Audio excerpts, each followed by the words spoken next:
जय श्री कृष्णा, राधे राधे। आप सभी भक्तों का आपके अपने YouTube चैनल श्री कृष्ण दीवानी में हार्दिक स्वागत है। भाद्रपद मास महात्म्य के 16वें दिन की कथा में हम आज सुनेंगे श्री विष्णु जी के द्वारा नैमित्तिक और आभ्युदिक आदि दानों का वर्णन और पत्नी तीरथ के प्रसंग में सती शुक्ला की कथा तथा शुक्ला का रानी सुदेवा की महिमा बताते हुए एक शुकर और शुक्री का उपाख्यान सुनाना। तो आइए सर्वप्रथम भगवान का स्मरण करते हुए आप सभी मेरे साथ बोलिए, मंगलम भगवान विष्णु मंगलम गरुड़ध्वज मंगलम पुंडरीकाक्षाय मंगलाय तनोहरि। ओम नमो भगवते वासुदेवाय। श्री राधा कृष्णाभ्याम नमो नमः। भगवान श्री विष्णु नृपश्रेष्ठ वेन से कहते हैं कि हे नृपश्रेष्ठ, अब मैं पुनः नैमित्तिक दान का तुमसे वर्णन करता हूँ। हे राजन, जो मनुष्य सतपात्र को हाथी, घोड़ा और रथ का दान करता है वह भृत्यों के सहित पुण्यमय प्रदेश का राजा होता है। राजा होने के साथ ही वह धर्मात्मा, विवेकी, बलवान, उत्तम बुद्धि से युक्त, संपूर्ण प्राणियों के लिए अजय और महान तेजस्वी होता है। महाराज, जो महान पर्व आने पर भूमिदान अथवा गौदान करता है वह सब भोगों का अधीश्वर होता है। जो पर्व के आने पर तीर्थ में गुप्त दान देता है उसे शीघ्र ही अक्षय निधियों की प्राप्ति होती है। जो तीर्थों में महापर्व के प्राप्त होने पर ब्राह्मण को सुंदर वस्त्र और स्वर्ण का महादान देता है उसके बहुत से सद्गुणी और वेदों के पारगामी पुत्र उत्पन्न होते हैं। वे सभी आयुष्मान, पुत्रवान, यशस्वी, पुण्यात्मा, यज्ञ करने वाले तथा तत्वज्ञानी होते हैं। हे महामते, दान करने वाले को सुख, पुण्य और धन की प्राप्ति होती है। कपिला गौ का दान करने वाले पुरुष महान सुख भोगते हैं। ब्रह्मा की आयु पर्यंत वे भी ब्रह्मालोक में निवास करते हैं। सुशील ब्राह्मण को वस्त्र के सहित स्वर्ण का दान देकर मनुष्य अग्नि के समान तेजस्वी होता है और अपनी इच्छा के अनुसार बैकुंठ धाम में निवास करता है। हे नृपश्रेष्ठ वेन, अब मैं तुमसे अभ्युदिक दान का वर्णन करता हूँ। यज्ञ आदि में जो दान दिया जाता है वह यदि शुद्ध भाव से दिया गया हो तो उससे मनुष्य की बुद्धि बढ़ती है और दाता को कभी भी दुख नहीं उठाना पड़ता। वह दानी जीवन भर सुख भोगता है और मृत्यु के उपरांत दिव्य गति को प्राप्त होकर इंद्रलोक के भोगों का अनुभव करता है। इतना ही नहीं, वह 1000 कल्पों तक के लिए अपने कुल को स्वर्ग में लेकर जाता है। अब मैं तुम्हें दूसरे प्रकार का दान बतलाता हूँ। मनुष्य को अपने शरीर को बुढ़ापे से पीड़ित और क्षीण जानकर अपने कल्याण के लिए दान अवश्य करना चाहिए। उसे किसी की भी आशा नहीं रखनी चाहिए। मेरे मर जाने पर ये मेरे पुत्र तथा अन्यान्य स्वजन संबंधी, बंधु बांधव कैसे रहेंगे, मेरे बिना मेरे मित्रों की क्या दशा होगी, इत्यादि बातों को सोचकर उनके मोह से मुग्ध हुआ मनुष्य कुछ भी दान नहीं कर पाता है। ऐसा जीव यमलोक के मार्ग में पहुंचकर बहुत दुखी हो जाता है और वह भूख प्यास से व्याकुल और नाना प्रकार के दुखों से पीड़ित रहता है। संसार में कोई भी किसी का नहीं है, अतः जीते जी स्वयं ही अपने लिए दान करना चाहिए। अन्न, जल, सोना, बछड़े के सहित उत्तम गौ, भूमि तथा नाना प्रकार के फल दान करने चाहिए। यदि अधिक शुभ फल की इच्छा हो तो पैरों को आराम देने वाले जूते भी दान देने चाहिए। यह सुनकर वेन ने पूछा, हे भगवान, पुत्र, पत्नी, माता पिता और गौ ये सब तीर्थ कैसे हैं? इस विषय का विस्तार के साथ अब वर्णन कीजिए हमसे। तब भगवान श्री विष्णु बोले कि राजन, पहले इस बात को सुनो कि पत्नी कैसे तीर्थ है। काशी नाम की एक बहुत बड़ी पुरी है जो कि गंगा से सटकर बसी होने के कारण बहुत अधिक सुंदर दिखाई देती है। उस नगरी में एक वैश्य रहा करते थे जिनका नाम था करकल। उस वैश्य की पत्नी परम साध्वी और उत्तम व्रत का पालन करने वाली थी। वह सदा ही धर्माचरण में रत रहा करती और पतिव्रता थी। उसका नाम था शुक्ला। उस वैश्य पत्नी शुक्ला के अंग बड़े पवित्र थे। वह सुयोग्य पुत्रों की जननी, सुंदरी, मंगलमयी, सत्यवादिनी, शुभा और शुद्ध स्वभाव वाली थी। उसकी आकृति देखने में बड़ी मनोहर थी। व्रतों का पालन करना उसे अत्यंत प्रिय था। इस प्रकार वह मनोहर मुस्कान वाली सुंदरी अनेक गुणों से युक्त थी। वे वैश्य भी उत्तम वक्ता, धर्मज्ञ, विवेक संपन्न और गुणी थे। वैदिक तथा पौराणिक धर्मों के श्रवण में उनकी बड़ी लगन थी। उन्होंने तीर्थ यात्रा के प्रसंग में यह बात सुनी थी कि तीर्थों का सेवन बहुत पुण्यदायक है। वहां जाने से पुण्य के साथ ही मनुष्य का कल्याण भी होता है। इस बात पर उनके मन में श्रद्धा तो थी ही, ब्राह्मणों और व्यापारियों का साथ भी उनको मिल गया। इससे वे धर्म के मार्ग पर चल दिए। उन्हें जाते हुए देखकर उनकी पतिव्रता पत्नी पति के स्नेह से मुग्ध होकर उनको बोली। शुक्ला ने अपने वैश्यपति करकल से कहा, हे प्राणनाथ, मैं आपकी धर्म पत्नी हूँ, अतः आपके साथ रहकर पुण्य करने का मेरा अधिकार है। मैं आपके मार्ग पर चलती हूँ। इस सद्भाव के कारण मैं कभी आपको अपने से अलग नहीं कर सकती। आपकी छाया का आश्रय लेकर मैं पतिव्रते के उत्तम व्रत का पालन करूंगी, जो नारियों के पाप का नाशक और उन्हें सद्गति प्रदान करने वाला है। जो स्त्री पति प्राणा होती है वह संसार में पुण्यमयी कहलाती है। युवतियों के लिए पति की सेवा के अलावा दूसरा कोई ऐसा तीर्थ नहीं है जो इस लोक में सुखद और परलोक में स्वर्ग और मोक्ष को प्रदान करने वाला हो। हे साधु श्रेष्ठ, स्वामी के दाहिने चरण को प्रयाग समझिए और बाएं को पुष्कर। जो स्त्री ऐसा मानती है तथा इसी भावना के अनुसार पति के चरणोदक से स्नान करती है, उसे उन तीर्थों में स्नान करने का पुण्य प्राप्त होता है। इसमें तनिक भी संदेह नहीं है कि स्त्रियों के लिए पति के चरणोदक का अभिषेक प्रयाग और पुष्कर तीर्थ में स्नान करने के समान है। पति समस्त तीर्थों के समान है। पति संपूर्ण धर्मों का स्वरूप है। यज्ञ की दीक्षा लेने वाले पुरुषों के यज्ञों के अनुष्ठान से जो पुण्य प्राप्त होता है, वही पुण्य साध्वी स्त्री अपने पति की पूजा करके तत्काल ही प्राप्त कर लेती है। अतः हे प्रियतम, मैं भी आपकी सेवा करती हुई तीर्थों में चलूंगी आपके साथ और आपकी ही छाया का अनुसरण करती हुई लौट आऊंगी। इतनी बात बताकर भगवान श्री विष्णु राजा वेन से आगे कहते हैं कि करकल ने अपनी पत्नी के रूप, शील, गुण, भक्ति और सुकुमारता को देखकर बारंबार उसकी बात पर विचार किया। वह विचार करने लगा कि यदि मैं अपनी इस पत्नी को अपने साथ ले लूं तो मैं अत्यंत दुखदायी दुर्गम मार्ग पर भी चल सकूंगा, किंतु वहां सर्दी और धूप के कारण इस बेचारी का तो हुलिया ही बिगड़ जाएगा। रास्ते में कठोर पत्थरों से ठोकर खाकर इसके कोमल चरणों को बड़ी पीड़ा होगी। इस अवस्था में इसका चलना असंभव हो जाएगा। भूख प्यास से जब इसके शरीर को कष्ट पहुंचेगा तो न जाने इसकी क्या दशा होगी। यह सदा मुझे प्राणों से भी बढ़कर प्रिय है तथा नित्य निरंतर मेरे गृहस्थ धर्म का यही एक आधार है। यह बाला यदि मर गई तो मेरा तो सर्वनाश ही हो जाएगा। यही मेरे जीवन का अवलंबन है, यही मेरे प्राणों की अधीश्वरी है।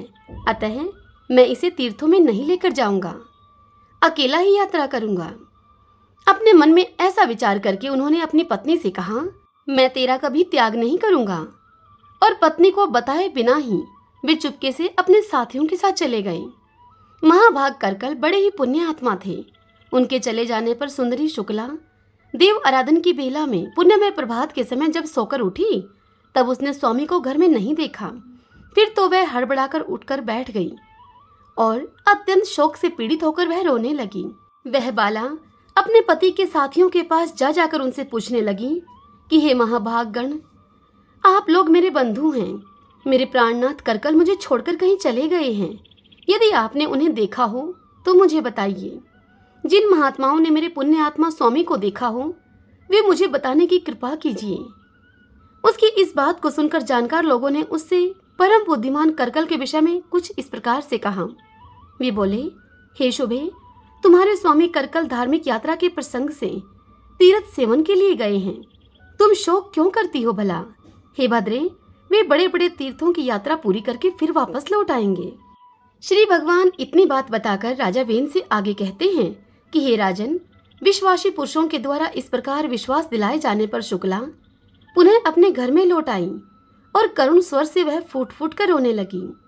वह पति प्राणा नारी थी। उसने यह निश्चय कर लिया कि जब तक मेरे स्वामी घर लौटकर नहीं आएंगे तब तक मैं भूमि पर चटाई बिछाकर सोऊंगी। घी, तेल और दूध दही नहीं खाऊंगी। पान और नमक का भी त्याग कर दूंगी। गुड़ आदि मीठी वस्तुओं को भी मैं छोड़ दूंगी। जब तक मेरे स्वामी का पुनः यहाँ आगमन नहीं होगा तब तक एक समय मैं भोजन करूंगी अथवा उपवास करके रह जाऊंगी। अपने मन में इस प्रकार नियम लेकर शुक्ला बड़े दुख से दिन बिताने लगी। उसने एक वेणी धारण करना आरंभ कर दिया। एक ही अंगिया से वह अपने शरीर को ढकने लगी। उसका वेश मलिन हो गया। वह एक ही मलिन वस्त्र को धारण करके रहती और अत्यंत दुखी होकर लंबी सांस खींचती हुई हाहाकार किया करती थी। विरह अग्नि से दग्ध होने के कारण उसका शरीर काला पड़ गया। उसके शरीर पर अब मैल जम गया। इस तरह दुखमय आचार का पालन करने से वह अत्यंत ही दुबली हो गई। निरंतर पति के लिए व्याकुल रहने लगी। दिन रात रोती रहती थी। रात को उसे कभी नींद नहीं आती थी और न ही उसको भूख लगती थी। शुक्ला की यह अवस्था देखकर उसकी सहेलियों ने उससे आकर पूछा, सखी शुक्ला, तुम इस समय क्यों रो रही हो? हे सुमुखी, हमें अपने दुख का तुम कारण बतलाओ। यह सुनकर शुक्ला उनसे बोली कि सखियों, मेरे धर्मपरायण स्वामी मुझे छोड़कर धर्म कमाने के लिए गए हैं। मैं निर्दोष, साध्वी, सदाचार प्रायणा और पतिव्रता हूँ। फिर भी मेरे प्राणाधार मेरा त्याग करके तीर्थ यात्रा कर रहे हैं। इसी से मैं दुखी हूँ। उनके वियोग से मुझे बड़ी पीड़ा हो रही है। हे सखी, प्राण त्याग देना अच्छा है, किंतु प्राणाधार स्वामी का त्यागना कदापि अच्छा नहीं है। प्रतिदिन का यह दारुण वियोग अब मुझसे नहीं सहा जाता। सखियों, यही मेरे दुख का कारण है। नित्य के विरह से ही मैं कष्ट पा रही हूँ। यह सुनकर उसकी सखियों ने उससे कहा कि बहन, तुम्हारे पति तीर्थ यात्रा करने के लिए गए हैं। यात्रा पूरी होने पर वे वापस घर लौट आएंगे। तुम व्यर्थ ही शोक कर रही हो, वृथा ही अपने इस शरीर को सुखा रही हो तथा अकारण ही भोगों का परित्याग कर रही हो तुम। अरे, मौज से तुम खाओ पियो, क्यों कष्ट उठाती हो? कौन किसका स्वामी, कौन किसके पुत्र और कौन किसके सगे संबंधी हैं? संसार में कोई किसी का नहीं है। किसी के साथ भी नित्य संबंध नहीं है। बाले, खाना पीना और मौज उड़ाना, यही इस संसार का फल है। मनुष्य के मर जाने पर कौन इस फल का उपभोग करता है और कौन उसे देखने आता है? यह सुनकर शुक्ला बोली अपनी सखियों से कि सखियों, तुम लोगों ने जो बात कही है वह वेदों को मान्य है। जो नारी अपने स्वामी से पृथक होकर सदा ही अकेली रहती है, उसे पापनी समझा जाता है। श्रेष्ठ पुरुष उसका आदर नहीं करते। वेदों में सदा यही बात देखी गई है कि पति के साथ नारी का संबंध पुण्य के संसर्ग से ही होता है और किसी कारण से नहीं। अतः उसे सदा पति के ही साथ रहना चाहिए। शास्त्रों का वचन है कि पति ही सदा नारियों के लिए तीर्थ है। इसीलिए स्त्री को उचित है कि वह सच्चे भाव से पति सेवा में प्रवृत्त होकर प्रतिदिन मन, वाणी, शरीर और क्रिया के द्वारा पति का ही आह्वान करे और सदा पति का ही पूजन करें। पति स्त्री का दक्षिणांग है। उसका वाम पार्श्व ही पत्नी के लिए महान तीर्थ है। ग्रस्त नारी पति के वाम भाग में बैठकर जो दान, पुण्य और यज्ञ करती है, उसका बहुत बड़ा फल बताया गया है। काशी की गंगा, पुष्कर तीर्थ, द्वारकापुरी, उज्जैन और केदार नाम से प्रसिद्ध महादेव जी के तीर्थ में स्नान करने से भी वैसा फल नहीं मिल सकता जैसा कि पति प्राणा होने पर मिलता है। यदि स्त्री अपने पति को साथ लिए बिना ही कोई यज्ञ करती है तो उसे उसका फल नहीं मिलता। पतिव्रता स्त्री उत्तम सुख, पुत्र का सौभाग्य, स्नान, दान, वस्त्र, आभूषण, सौभाग्य, रूप, तेज, फल, यश, कीर्ति और उत्तम गुण प्राप्त करती है। पति की प्रसन्नता से उसे सब कुछ मिल जाता है। इसमें तनिक भी संदेह नहीं है। जो स्त्री पति के रहते हुए उसकी सेवा को छोड़कर दूसरे किसी धर्म का अनुष्ठान करती है, उसका वह कार्य निष्फल होता है तथा लोक में वह व्यभिचारिणी कही जाती है। नारियों का यौवन, रूप और जन्म सब कुछ पति के लिए होते हैं। इस भूमंडल में नारी की प्रत्येक वस्तु उसके पति की आवश्यकता पूर्ति का ही साधन है। जब स्त्री पतिहीन हो जाती है तब उसे भूतल पर सुख, रूप, यश, कीर्ति और पुत्र कहाँ मिलते हैं? वह तो संसार में परम दुर्भाग्य और महान दुख को भोगती है। पाप का भोग ही उसके हिस्से में पड़ता है। उसे सदा दुख में आचार का पालन करना पड़ता है। पति के संतुष्ट रहने पर समस्त देवता स्त्री से संतुष्ट रहते हैं। ऋषि और मनुष्य भी प्रसन्न रहते हैं। आगे श्री भगवान कहते हैं कि हे राजन, पति ही स्त्री का स्वामी, पति ही गुरु, पति ही देवताओं के सहित उसका इष्ट देव और पति ही तीर्थ एवं पुण्य है। पति के बाहर चले जाने पर यदि स्त्री श्रृंगार करती है तो उसका रूप, वर्ण सब कुछ भार रूप हो जाता है। पृथ्वी पर लोग उसे देखकर कहते हैं कि यह निश्चय ही व्यभिचारिणी है। इसलिए किसी भी पत्नी को अपने सनातन धर्म का त्याग नहीं करना चाहिए। हे सखियों, इस विषय में एक पुराना इतिहास सुना जाता है जिसमें रानी सुदेवा के पाप नाशक एवं पवित्र चरित्र का वर्णन है। श्रीमन नारायण नारायण हरि हरि, भजमन नारायण नारायण हरि हरि। शुक्ला की इस बात को सुनकर उसकी सखियों ने उससे पूछा कि हे महाभागे, ये रानी सुदेवा कौन थी? उनका आचार विचार कैसा था? यह हमें बतलाओ। तब शुक्ला उनसे बोली कि सखियों, पहले की बात है, अयोध्यापुरी में मनुपुत्र महाराज इक्ष्वाकु राज्य करते थे। वे धर्म के तत्वज्ञ, परम सौभाग्यशाली, सभी धर्मों के अनुष्ठान में रत, सर्वज्ञ और देवता तथा ब्राह्मणों के पुजारी थे। वे काशी के राजा वीरवर महात्मा देवराज की सदाचार प्रार्थना कन्या सुदेवा के साथ उन्होंने विवाह किया था। सुदेवा सत्यव्रत के पालन में तत्पर रहा करती थी। पुण्यात्मा राजा इक्ष्वाकु उनके साथ अनेक प्रकार के उत्तम पुण्य और यज्ञ किया करते थे। एक दिन महाराज इक्ष्वाकु अपनी रानी के साथ गंगा के तटवर्ती वन में गए और वहां शिकार खेलने लगे। उन्होंने बहुत से सिंहों और शुकरों को मारा। वे शिकार में ही लगे हुए थे कि इतने में ही उनके सामने एक बहुत बड़ा सूअर आ निकला। सूअर शुकर को ही कहा जाता है और उस सूअर के साथ झुंड के झुंड सूअर थे। वह अपने पुत्र पौत्रों से घिरा हुआ था।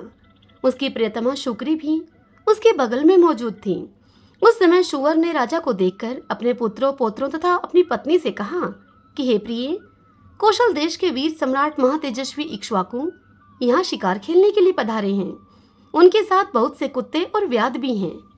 इसमें संदेह नहीं कि ये मुझ पर ही प्रहार करेंगे। महाराज इक्ष्वाकु बड़े ही पुण्य आत्मा हैं। ये राजाओं के भी राजा और समस्त विश्व के अधिपति हैं। हे प्रिय, मैं इन महात्मा के साथ रणभूमि में पुरुषार्थ और पराक्रम दिखाता हुआ युद्ध करूंगा। यदि मैंने अपने तेज से इन्हें जीत लिया तो पृथ्वी पर अनुपम कीर्ति को भोगूंगा, और यदि वीरवर महाराज के इनके हाथ से मैं ही युद्ध में मारा गया तो भगवान श्री विष्णु के लोक में जाऊंगा मैं। न जाने पूर्व जन्म में मैंने कौन सा पाप किया था जिससे कि सूअर की योनि में मुझे आना पड़ा है। आज मैं महाराज के अत्यंत भयंकर, पैने और तेज धार वाले सैकड़ों उन बाणों की जलधारा से अपने पूर्व संचित घोर पातकों को भी धो डालूंगा। तुम मेरा मोह छोड़ दो और मेरे इन पुत्र पौत्रों और श्रेष्ठ कन्याओं को तथा बाल वृद्ध के सहित समूचे कुटुंब को साथ लेकर पर्वत की कंदरा में चली जाओ। इस समय मेरा स्नेह त्याग कर इन बालकों की तुम रक्षा करो। सूअर की यह बात सुनकर शुक्री उससे बोली कि नाथ, मेरे बच्चे तुम्हारे ही बल से पर्वत पर गर्जना करते हुए विचरते हैं। तुम्हारे तेज से ही निर्भय होकर यहाँ कोमल मूल फलों का आहार किया करते हैं। हे महाभाग, बीहड़ वनों में, झाड़ियों में, पर्वतों पर और गुफाओं में तथा यहाँ भी जो ये बालक सिंहों और मनुष्यों के तीव्र भय की परवाह नहीं करते, उसका यही कारण है कि ये तुम्हारे तेज से सुरक्षित हैं। तुम्हारे त्याग देने पर मेरे सभी बच्चे दीन, असहाय और अचेत हो जाएंगे। तुमसे अलग रहने में मेरी भी शोभा नहीं है। उत्तम सोने के बने हुए दिव्य आभूषणों, रत्नमय उपकरणों तथा सुंदर वस्त्रों से विभूषित होकर और माता पिता, भाई, सास, ससुर तथा अन्य संबंधियों से आदर पाकर भी पतिहीना स्त्री शोभा नहीं पाती है। जैसे आचार के बिना मनुष्य, ज्ञान के बिना सन्यासी तथा गुप्त मंत्रणा के बिना राज्य की शोभा नहीं होती, ठीक उसी प्रकार से तुम्हारे बिना इस युद्ध की शोभा नहीं हो सकती। हे प्रिय प्राणेश्वर, तुम्हारे बिना मैं अपने प्राण नहीं रख सकती। हे महामते, यह मैं सच कहती हूँ। तुम्हारे साथ यदि मुझे नरक में भी निवास करना पड़े तो मैं उसे सहस्र स्वीकार करूंगी। हे यूथपते, हम दोनों ही अपने पुत्र पौत्रों के सहित इस उत्तम यूथ को लेकर किसी पर्वत की दुर्गम कंदरा में घुस जाएं। हमारे लिए यही अच्छा है। तुम जीवन की आशा को छोड़कर मरने के लिए जा रहे हो। जरा बताओ तो, इसमें तुम्हें क्या लाभ दिखाई देता है? यह सुनकर सूअर बोला, प्रिय, तुम वीरों के उत्तम धर्म को नहीं जानती हो। सुनो, मैं इस समय तुम्हें वही बताता हूँ। यदि योद्धा शत्रु के प्रार्थना करने या उसे ललकारने पर भी काम, क्रोध, लोभ, भय अथवा मोह के कारण उसे युद्ध का अवसर नहीं देता, वह 1000 युगों तक कुंभीपाक नामक नरक में निवास करता है। वीर पुरुष युद्ध में शत्रु का सामना करके यदि उसे जीत लेता है तो वह यश और कीर्ति का उपभोग करता है, अथवा निर्भयता पूर्वक लड़ता हुआ यदि स्वयं ही मारा जाता है तो वह वीरलोक को प्राप्त होकर दिव्य भोगों का उपभोग करता है। हे प्रिय, 20,000 वर्षों तक वह इस सुख का अनुभव करता है। मनुपुत्र राजा इक्ष्वाकु यहाँ पधारे हैं, जो स्वयं बड़े वीर हैं। ये मुझसे युद्ध चाहें तो मुझे अवश्य ही इन्हें युद्ध का अवसर देना चाहिए। हे शुभे, महाराज युद्ध के अतिथि होकर आए हैं और अतिथि सनातन श्री विष्णु का स्वरूप होता है, अतः युद्ध रूप से इनका सत्कार करना मेरा आवश्यक कर्तव्य है। यह सुनकर सुकरी बोली, हे प्राणनाथ, यदि आप महात्मा राजा को युद्ध का अवसर प्रदान करेंगे तो मैं भी आपके साथ रहकर आपका पराक्रम देखूंगी। यूं कहकर शुक्री ने तुरंत ही अपने प्यारे पुत्रों को बुलाया और उनसे कहा, बच्चों, तुम सब मेरी बात सुनो। युद्ध भूमि में सनातन विष्णु रूप अतिथि पधारे हैं। उनके सत्कार के लिए मेरे स्वामी जाएंगे। इनके साथ मुझे भी वहां जाना चाहिए। तुम्हारी रक्षा करने वाले प्राणनाथ जब तक यहाँ उपस्थित हैं, तभी तक तुम दूर के पर्वत की किसी दुर्गम गुफा में चले जाओ। हे पुत्रों, मनुपुत्र इक्ष्वाकु बड़े बलवान और दुर्दमनीय राजा हैं। ये हम लोगों के लिए काल स्वरूप हैं, सबका संहार कर डालेंगे, अतः तुम दूर भाग जाओ। यह सुनकर शुक्री पुत्रों ने कहा, माता, जो पुत्र माता पिता को संकट में छोड़कर जाता है वह पाप आत्मा है। उसे महारौद्र एवं अत्यंत घोर नरक में गिरना पड़ता है। यह उसके लिए अनिवार्य गति है। जो निर्दयी अपनी माता के पवित्र दूध को पीकर परिपुष्ट होता है और माँ बाप को विपत्ति में छोड़कर चल देता है, वह कीड़ों और दुर्गंध परिपूर्ण नरक में पड़कर सदा ही पीप का भोजन करता है। इसलिए हे माता, हम लोग पिता को और तुम्हें यहाँ छोड़कर नहीं जाएंगे। ऐसा निश्चय करके समस्त शुकर मोर्चा बांधकर वहां खड़े हो गए। वे सभी बल और तेज से संपन्न थे। उधर अयोध्या के वीर महाराज मनुकुमार इक्ष्वाकु अपनी सुंदरी भार्या एवं चतुरंगिनी सेना के साथ आखेट की रे चले। उनके आगे आगे व्याध, कुत्ते और तेज चलने वाले वीर योद्धा थे। वे लोग उस स्थान के समीप गए जहां पर बलवान शुकर अपनी पत्नी के साथ मौजूद था। छोटे बड़े बहुत से सुअर सब ओर से उसकी रक्षा कर रहे थे। गंगा के किनारे मेरु पर्वत की तराई में पहुंचकर महाराज इक्ष्वाकु ने व्याधों से कहा कि बड़े बड़े वीर योद्धाओं को शुकर का सामना करने के लिए भेजो। इस प्रकार महाराज की आज्ञा से भेजे हुए बलवान, तेजस्वी और पराक्रमी योद्धा हांका डालते हुए दौड़े और वायु के समान वेग से चलकर तत्काल ही शुकर के पास जा पहुंचे। वनचारी व्याध अपने तीखे बाणों तथा चमचमाते हुए नाना प्रकार के अस्त्र शस्त्रों से वीरों का बाना बांधकर खड़े हुए और उस वराह को बींधने लगे। यह देखकर वह युद्धपति वराह अपने सैकड़ों पुत्र पौत्रों और बांधवों के साथ युद्ध के मैदान में अधमका और शत्रुओं पर वह टूट पड़ा और बड़े ही वेग से उन सबका संहार करने लगा। व्याध उसकी पैनी दाढ़ों से घायल होकर समरभूमि में गिरने लगे। तदंतर शुकरों और व्याधों में भयानक संग्राम आरंभ हुआ। वे क्रोध से लाल आंख किए हुए एक दूसरे को मारने लगे। व्याधों ने बहुतेरे शुकरों को और शुकरों ने अनेक व्याधों को मार गिराया। वहां की जमीन अब खून से रंग गई। कितने ही सुअर मर खप गए, कितने घायल हुए और कितने ही भाग भाग कर भीड़ स्थानों, झाड़ियों, कंदराओं और अपनी अपनी मांदों में जा घुसे। यही दशा व्याधों की भी हुई। कितने ही मर गए, कितने ही सूरों की पैनी दाढ़ों से आघात से कट गए और कितने ही टुकड़े टुकड़े होकर प्राण त्याग करके स्वर्गलोक को चले गए। केवल वह बल अभिमानी वराह अपनी पत्नी तथा 5-7 पुत्र पौत्रों के साथ युद्ध की इच्छा से मैदान में डटा रहा। उस समय शुक्री ने उससे कहा कि नाथ, मुझे और इन बालकों को साथ लेकर अब आप यहाँ से चले चलो। यह सुनकर सुअर ने कहा, महाभागे, 2 सिंगों के बीच में सुअर पानी पी सकता है, किंतु 2 सूरों के बीच में सिंह नहीं पी सकता। सुअर जाति में ऐसा उत्तम बल देखा जाता है। यदि मैं संग्राम में पीठ दिखाकर चला जाऊं तो उस बल का नाश ही करूंगा। मेरी जाति की प्रसिद्धि ही नष्ट हो जाएगी। मुझे परम कल्याणदायक धर्म का ज्ञान है। हे प्रिय, जो योद्धा काम, लोभ अथवा भय से युद्ध तीर्थ का त्याग करके भाग जाता है वह निसंदेह पापी है। जो तीखे शस्त्रों का व्यूह देखकर प्रसन्न होता है और रण सिंधु में गोता लगाकर तीर्थ के पार पहुंच जाता है, वह अपने आगे की 100 पीढ़ियों का उद्धार कर देता है और अंत में श्री विष्णु धाम को जाता है। जो अस्त्र शस्त्रों से सुसज्जित योद्धा को अपने सामने आता हुआ देखकर प्रसन्नता पूर्वक उसकी ओर बढ़ता है, उसके पुण्य फल का वर्णन सुनो तुम। उसे तो पग पग पर गंगा स्नान का महान फल प्राप्त होता है। जो काम या लोभवश युद्ध से भागकर घर को चला जाता है, वह अपनी माता के दोष को प्रकाशित करता है और व्यभिचार से उत्पन्न कहलाता है। मैं इस वीर धर्म को जानता हूँ, अतः युद्ध को छोड़कर मैं कैसे भाग सकता हूँ। तुम बच्चों को लेकर यहाँ से चली जाओ और सुखपूर्वक जीवन व्यतीत करो। अपने पति शूकर की इस बात को सुनकर शुक्री उससे बोली कि प्रिय, मैं तुम्हारे स्नेह बंधन में बंधी हूँ। तुमने प्रेम, आदर, हास, परिहास तथा रति कीड़ा आदि के द्वारा मेरे मन को बांध लिया है, अतः मैं पुत्रों के साथ तुम्हारे सामने प्राण त्याग करूंगी। इस तरह बातचीत करके एक दूसरे का हित चाहने वाले दोनों पति पत्नी ने युद्ध का ही निश्चय किया।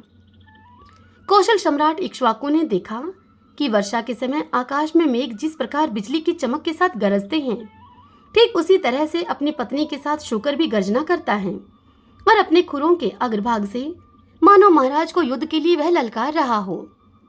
अपनी दुर्धर्ष सेना को उस दुर्धर्ष वराह के द्वारा परास्त हुए देखकर राजा इक्ष्वाकु को अब बड़ा ही क्रोध हुआ।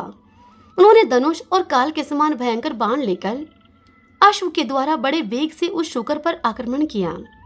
उन्हें आता हुआ देखकर शूकर भी अब आगे बढ़ा। वह शूकर अब राजा इक्ष्वाकु के घोड़े के पैरों के नीचे आ गया। इतने में ही राजा ने उसे अपने तीखे बाणों का निशाना बनाया। सुअर घायल होकर बड़े वेग से उछला और घोड़े के सहित राजा को लांग गया। उस शूकर ने अपनी दाढ़ों से मारकर घोड़े के पैरों में घाव कर दिए। इससे उसको बड़ी ही पीड़ा हो रही थी। उस घोड़े से चला नहीं जाता था। अनंत तो गतवा वह घोड़ा अब पृथ्वी पर गिर पड़ा। तब राजा एक छोटे से रथ पर सवार हो गए। योधपति सुअर अपनी जाति के स्वभाव के अनुसार रणभूमि में भयंकर गर्जना कर रहा था। इतने में ही कौशल सम्राट ने उसके ऊपर गदा से प्रहार किया। गदा का आघात पाकर उसने अपना शरीर त्याग दिया और भगवान श्री विष्णु के श्रेष्ठ धाम में प्रवेश किया। इस प्रकार महाराज इक्ष्वाकु के साथ युद्ध करके वह शूकर राज हवा के वेग से उखड़कर गिरे हुए वृक्ष की भांति पृथ्वी पर गिर पड़ा। अब उस समय देवता उसके ऊपर फूलों की वर्षा करने लगे। तदंतर वे समस्त शूर, क्रूर और भयंकर व्याध हाथों में पाश लिए हुए उस शूकरी की ओर चले। शूकरी अपने 4 बच्चों को घेरकर खड़ी हुई थी। उस महासमर में कुटुंब के सहित अपने पति को मारा गया हुआ देखकर वह शूकरी शोक से मोहित होकर अपने पुत्रों से बोली कि बच्चों, जब तक मैं यहाँ पे खड़ी हूँ तब तक शीघ्र ही गति से तुम अन्यत्र भाग जाओ। यह सुनकर उनमें से ज्येष्ठ पुत्र ने कहा शूकरी को कि मैं जीवन के लोभ से अपनी माता को संकट में छोड़कर चला जाऊं। यह कैसे हो सकता है माता? माँ, यदि मैं ऐसा करूं तो मेरे जीवन को धिक्कार है। मैं अपने पिता के वैर का बदला लूंगा। युद्ध में शत्रु को परास्त करूंगा मैं। तुम मेरे तीनों छोटे भाइयों को साथ लेकर पर्वत की कंदरा में चली जाओ। जो माता पिता को विपत्ति में छोड़कर जाता है वह तो पाप आत्मा है। उसे कोटि कोटि कीड़ों से भरे हुए नरक में गिरना पड़ता है। अपने बेटे की इस बात को सुनकर शूकरी अब दुख से आतर होकर उससे बोली कि मेरे बच्चे, मैं महापापनी तुझको छोड़कर भला कैसे जा सकती हूँ। मेरे ये 3 पुत्र भले ही चले जाएं। ऐसा निश्चय करके उन दोनों माँ बेटे उन दोनों ने शेष 3 बच्चों को आगे कर लिया और व्याधों के देखते ही देखते हुए विकट मार्ग से जाने लगे। समस्त शूकर अपने तेज और बल से जोश में आकर बारंबार गरज रहे थे। इसी बीच में वे शूरवीर व्याध वेग से चलकर वहां आ पहुंचे। शूकरी और शूकर दोनों माँ बेटे व्याधों का मार्ग रोककर खड़े हो गए। व्याध तलवार, बाण और धनुष लिए हुए अधिक समीप आ गए और तीखे तोमर, चक्र और मुश्लों का प्रहार करने लगे उन पर। ज्येष्ठ पुत्र माता को पीछे करके व्याधों के साथ युद्ध करने लगा। कितनों को दाढ़ों से कुचलकर उसने मार डाला और कितनों को थुथनों की चोट से उसने धराशाही कर दिया और कितनों को ही खुरों के अग्रभाग से मारकर मौत की घाट उतार दिया। बहुत से शूरवीर रणभूमि में अब ढेर हो गए। राजा इक्ष्वाकु संग्राम में सूरों को युद्ध करते हुए देखकर और उसे पिता के समान ही शूरवीर जानकर स्वयं उसके सामने आए। महातेजस्वी प्रतापी मनु कुमार के हाथ में धनुष बाण थे। उन्होंने अर्धचंद्राकार तीखे बाण से शूकर पर प्रहार किया। उसकी छाती छिद गई और वह राजा के हाथ से घायल होकर पृथ्वी पर गिर पड़ा। गिरते ही उस शूकर के प्राण पखेरु उड़ गए। पुत्र के शोक और मोह से अत्यंत व्याकुल होकर वह शूकरी अपने पुत्र शूकर की लाश पर गिर पड़ी। फिर संभलकर उसने अपने थुथनों से ऐसा प्रहार किया जिससे कि अनेकों शूरवीर धरती पर सो गए। कितने ही व्याध धराशायी हुए, कितने ही भाग गए और कितने ही काल के गाल में चले गए। शुक्री अपनी दाढ़ों के प्रहार से राजा की विशाल सेना को खदेड़ने लगी। यह देखकर काशी नरेश देवराज की पुत्री महारानी सुदेवा ने अपने पति इक्ष्वाकु से कहा कि हे प्राणनाथ, इस शुक्री ने आपकी बहुत बड़ी सेना का विध्वंस कर डाला है, फिर भी आप इसकी उपेक्षा क्यों कर रहे हैं? मुझे इसका कारण बताइए। यह सुनकर महाराज इक्ष्वाकु ने उसे उत्तर दिया कि प्रिय, यह स्त्री है। स्त्री के वध से देवताओं ने बहुत बड़ा पाप बताया है, इसलिए मैं इस शुक्री को न तो स्वयं मारता हूँ और न किसी दूसरे को ही इसे मारने के लिए भेज रहा हूँ। इसके वध के कारण होने वाले पाप से मुझे भय लगता है। और यों कहकर महाराज इक्ष्वाकु, महाबुद्धिमान वह राजा चुप हो गया। व्याधों में एक का नाम भार्गव था। उसने देखा कि शुक्री समस्त वीरों का संहार कर रही है। बड़े बड़े शूरमा भी उसके सामने टिक नहीं पा रहे हैं। यह देखकर व्याध ने बड़े ही वेग से एक पैने बाण का प्रहार किया और उस शुक्री को बींध डाला। शुक्री ने भी झपटकर व्याध को पछाड़ दिया। व्याध ने गिरते गिरते शुक्री पर तेज धार वाली तलवार का भरपूर हाथ जमाया। वह बुरी तरह से घायल होकर अब गिर पड़ी और धीरे धीरे सांस लेती हुई अब मूर्छित हो गई। रानी सुदेवा ने उस पुत्र वत्सला शुक्री को जब धरती पर गिरकर बेहोश होते हुए देखा और ऊपर को श्वास लेते हुए देखा तो उनका हृदय अब करुणा से भर गया। वे उस दुखिनी के पास आईं और ठंडे जल से उसका मुंह धोया, फिर समस्त शरीर पर उसके पानी डाला। इससे शुक्री को कुछ होश आया। उसने रानी को पवित्र एवं शीतल जल से अपने शरीर का अभिषेक करते हुए देखकर मनुष्यों की बोली में उस रानी से कहा कि देवी, तुमने मेरा अभिषेक किया है, इसलिए तुम्हारा कल्याण हो। तुम्हारे दर्शन और स्पर्श से आज मेरी पाप राशि नष्ट हो गई। पशु के मुख से यह अद्भुत वचन सुनकर रानी सुदेवा को बड़ा आश्चर्य हुआ। वे मन ही मन कहने लगी कि यह तो आज मैंने विचित्र बात देखी है। पशु जाति की यह मादा इतनी स्पष्ट सुंदर स्वर और व्यंजन से युक्त तथा उत्तम संस्कृत बोल रही है। महाभागा सुदेवा इस घटना से हर्षमगन होकर अपने पति से कहने लगी। रानी सुदेवा महाराज इक्ष्वाकु से बोली कि हे प्राणनाथ, इधर देखिए, यह अपूर्व जीव है। पशु जाति की स्त्री होकर भी मानवों की भांति उत्तम संस्कृत बोल रही है। इसके बाद रानी ने शुक्री से उसका परिचय पूछा। कहा कि भद्रे, तुम कौन हो? तुम्हारा बर्ताव तो बड़ा ही विचित्र दिखाई देता है। तुम पशु योनि की स्त्री होकर भी मनुष्यों की तरह बोलती हो। अपने और अपने स्वामी के पूर्व जन्म का वृतांत मुझे सुनाओ। हरि ओम तत्सत। श्रीमन्नारायण नारायण हरि हरि, भजमन नारायण नारायण हरि हरि। भगतजनों, इससे आगे की कथा कल हम अगले अध्याय में सुनेंगे। आज की यह कथा आप सबको कैसी लगी? पसंद आई हो तो वीडियो को लाइक करें, अपने अपनों के साथ इसे शेयर करें और कमेंट बॉक्स में ओम नमो भगवते वासुदेवाय लिखें। हरे कृष्णा।